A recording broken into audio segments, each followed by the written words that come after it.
नमस्कार दोस्तों, अस्सलाम वालेकुम। वाहिगुरु जी के खालसा, वाहिगुरु जी के फतह। दरअसल जिस दिन कोई लड़की आपके घर में शादी करके आती है तो वो सिर्फ एक लड़की नहीं, किसी की बेटी, वो आपके घर की लक्ष्मी होने जा रही है। कोई अपना घर की लक्ष्मी को आपके घर के लक्ष्मी के रूप में सौंप रहा है। आप उसके साथ एक मतलब कि एक जैसे सेक्स वर्कर की तरह काम कर रहे हो या काम उसके साथ सुहागरात इस तरह से मना रहे हो, ये बहुत ही ज़्यादा निंदनीय अपराध की श्रेणी में आती है।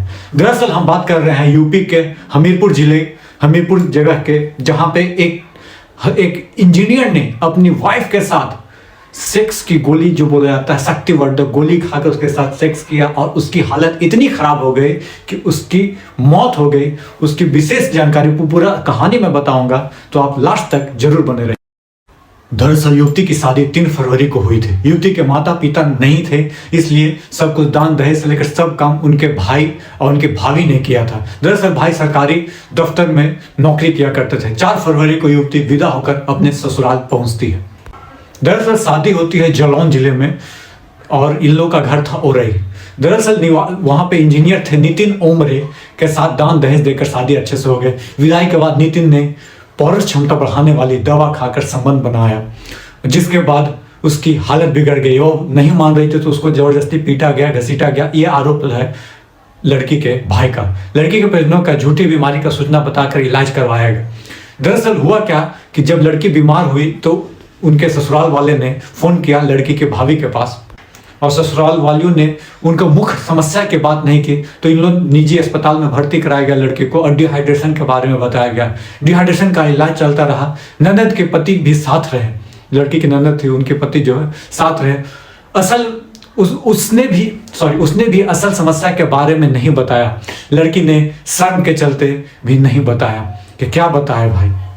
दरअसल मृतक की भाभी का कहना है कि थोड़ा सा आराम लगा तो हम ननद को लेकर उसके घर आ गए, दवाएं साथ लेकर आ गए, लेकिन जब लड़की की हालत ज़्यादा बिगड़ने लगी तो उसकी भाभी का कहना है कि उसने जोर देकर अपने ननद से पूछा कि असल समस्या क्या है, बताओ।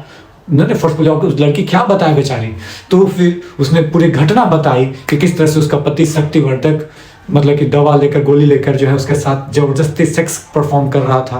और उसके बाद जो भाभी है स्त्री रोग विशेषज्ञ के पास लेके गए, गायनोकोलॉजिस्ट के पास लेके गए, तो ऐसा महसूस हो रहा था कि लड़की के साथ गैर रेप जैसा वारदात हुआ है। शरीर में अंदरूनी अंगों में संक्रमण फैल गया था।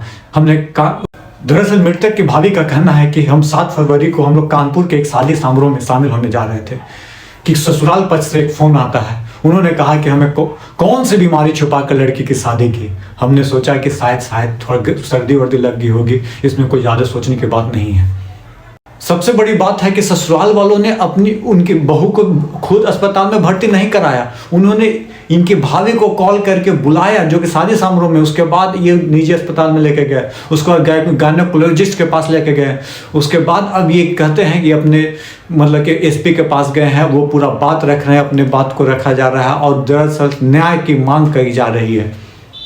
दरअसल लड़की की मौत जो है 10 फरवरी को हो जाती है।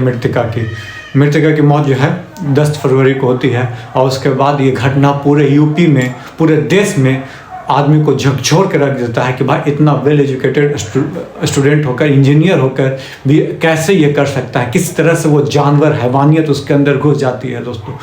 तो ये थी हमारी कहानी बताने का।